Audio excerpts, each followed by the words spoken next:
여배우의 돼지 분장, 도쿄올림픽 또 악재.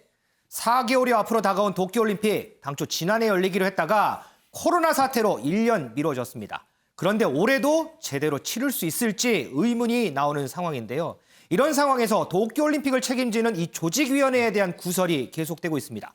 윤정 기자, 네. 지난번에 이 성차별 발언 때문에 도쿄올림픽 조직위원장이 교체가 됐는데 네. 이번에 비하 발언이 또 나왔더라고요. 네, 맞습니다. 이 논란의 출발점 바로 지난해 3월 이 조직위원회의 단체 대화방이었습니다. 네. 이 올림픽의 개막식과 폐막식의 총 감독을 맡고 있는 사사키 히로시가 일본의 한 여성 연예인인 와타나베 나오미에게 돼지로 분장하면 어떻겠냐라는 제안을 이 직원들에게 한 건데요. 아이고. 그 와타나베 나오미, 일본에서 굉장히 인기가 높은 연예인인데 체구가 굉장히 큰 편입니다.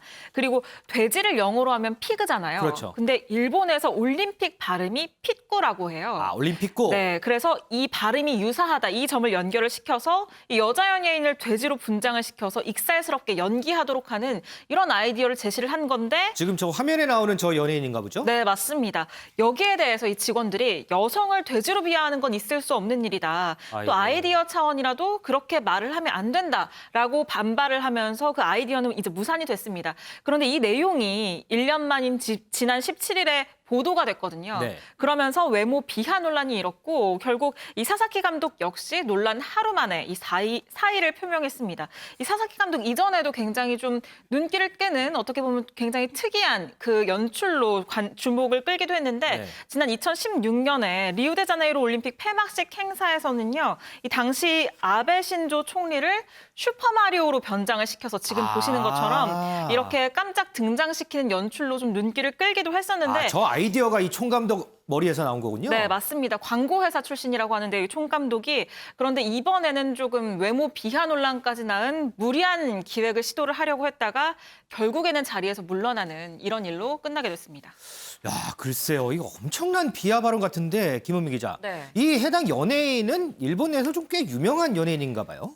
네, 맞습니다. 이렇게 알아보니까 저도 이번에 알았는데 이 여배우 상당히 좀 전천후로 활발하게 활동을 한 아주 유명한 사람이었습니다. 지금 보시는 것처럼 저렇게 BTS랑 같이 이제 2017년 말에 지금 이제 트와이스죠. 네. 예, 굉장히 뭐 트와이스, BTS 다 탑스타들인데 이런 사람들하고 같이 이제 방송을 할 정도로 네, 이번에는 뭐 아사다 마오입니다. 아사다 마오랑도 같이 광고를 찍었던 적도 있고요. 뭐 진행자, 배우, 가수, 개그우먼 등등 참 활발하게 그 활동을 하고 있는데 이 여배우가 지금 보면은 세계적으로도 상당히 좀 인정을 받은 어떤 글로벌 스타 대열에 오른 것으로 보입니다. 그래요? 네, 보면 미국 타임즈가 선정한 인터넷에서 가장 영향력 있는 인물 25명 중에 한 명으로 선정이 되기도 했었는데요. 이 와타나베 나오미의 인스타그램 팔로워가 84만 명도 아닌 840만 명에 달한다라고 합니다. 그러니까 그만큼 상당히 굉장히 인기가 있고 주목을 받는 사람인 건데 이 사람 사실 이 여배우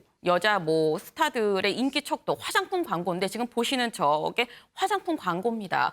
저희가 뭐 브랜드 이름을 직접 얘기할 수는 없지만 일본 내에서 굉장히 일본뿐만이 아니라 세계적으로 우리나라에서도 굉장히 인기가 있는 약간 고가의 화장품 브랜드인데 저 브랜드의 화장품 광고를 저렇게 찍기도 했었습니다. 상당히 활발하게 활동하는 연예인이군요. 네. 그럼 윤정 기자, 이 보도 네. 나오고 해당 당사자, 저 연예인은 뭐라 그래요?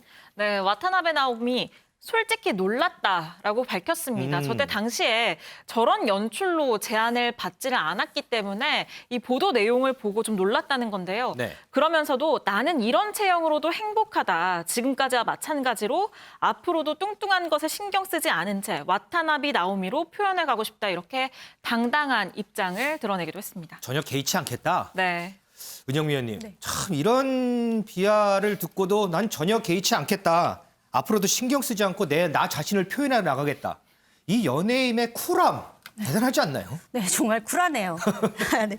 물론 이제 다소 뚱뚱한 몸매가 본인의 개성이고 또 대중에게 웃음을 주는 개그맨으로서 정색을 하고 반응하기보다는 이렇게 쿨한 모습을 보여준 게 아닌가 이런 생각도 드는데 하지만 설사 겉으로는 이렇게 쿨하게 얘기를 했지만 속으로는 많이 속상했을 수도 있어요. 그럴 수도 있죠. 네, 그래서 만약에 진짜 속으로도 속상하지 않았다면 정말 수양을 많이 한 대인배가 되는 거죠. 그러자면 보통 사람이라면 아무리 개그맨이라도 이제 속상할 것 같아요. 맞아요. 와타나베 나오비가 비록 이렇게 이제 쿨하게 반응을 했지만 그 사사키 총감독인가요? 굉장히 그 발언 그런 제안을 한 거 되게 부끄럽게 생각을 해야 돼요.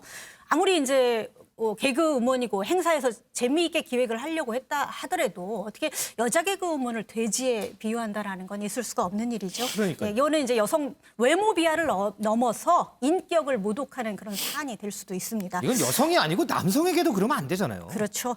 네, 비단 이번 그 사사키 감독뿐만 아니라 도쿄올림픽 조직위에서 잇따라 이제 여성 비하 발언으로 물의를 많이 빚었었죠. 네. 모리 요시로 전 도쿄올림픽 조직위원장도 얼마 전에 그 여성 혐오 발언으로 물의를 일으켜서 사퇴를 한 적이 사임했죠, 있어요. 네. 그 내용을 한번 보면은 여성이 많은 이 사회는 말이 많아서 회의 진행에 시간이 많이 걸린다. 네. 왜 그러냐면 여성들이 경쟁심이 많아서 발언을 많이 한대요. 자, 여성은 말이 많고 그게 안 좋은 거다라는 인식이 본인의 머릿속에 있는 거죠. 그렇죠. 여성에 대한 어떤 편견 이런 것들을 갖고 있다고 보고 설사 여성이 말이 많은 게 사실이라고 하더라도 이 사회에서 말이 많은 건요. 여러 지적을 하는 겁니다. 그건 어떻게 보면 바람직한 현상일 수 있는데 일사천리로 뭐 거수기로 이 사회는 끝내야 된다 이런 인식도 있는 게 아닌가 싶어요. 그래서 상당히 부적절한 발언이었고 사퇴를 마땅히 해야 했다고 생각합니다. 그런데 잇따라 이렇게 도쿄올림픽 조직위원회에서 책임자급이 이렇게 여성 비하 발언, 편견 발언으로 잇따라 사퇴를 한 거는 우연이라고 생각하기 어려워요. 일본의 그 여성 혐오 또는 여성 차별이 굉장히 심각한 수준이다. 저는 이렇게 보고요. 그래서 제가 한번 관련 지표가 뭐가 있나 하고 살펴봤더니 여성 차별을 나타내는 세계적인 OECD 관련 지표가 있어요. 그게 뭐냐면은 3월 8일이 매년 그 세계 여성의 날인데 그렇죠. 네. 보통 이제 영국의 시사 주간지 이코노미스트에서 이 세계 여성의 날을 앞두고 매년 그 유리천장 지수라는 걸 발표를 합니다. 조사에서. 그런데 지금 OECD 국가가 29개 국가인데 일본이 몇이겠어요? 25, 26위 정도 하지 않을까요? 네, 28입니다. 아, 꼴찌를 면했어요. 그렇군요. 그러니까 이런 발언 자체가 그냥 나온 게 아니라는 걸 반증하는 거죠. 그런데 여기서 끝날 일이 아닌 게 우리나라는 더 낫습니다, 사실. OECD 국가 중 꼴찌고 그게 비단 올해뿐이 아니고 거의 매년 저희 나라가 29위로 더 꼴찌인데 일본만 탓할 수는 없겠죠. 상당히 부끄러운 현주소라고 볼 수 있습니다. 아이고. 이 올림픽의 모토는 아마 지구촌 화합일 겁니다. 각자가 가진 개성을 존중하지 않고 올림픽 시작도 전에 비하 논란이 휩싸이면서 화합을 얘기할 수 있을까요? 이 코로나로 시름에 빠진 전 세계를 화합해야 할 도쿄올림픽. 지금부터라도 준비에 허술함이 없어야 할 것 같습니다.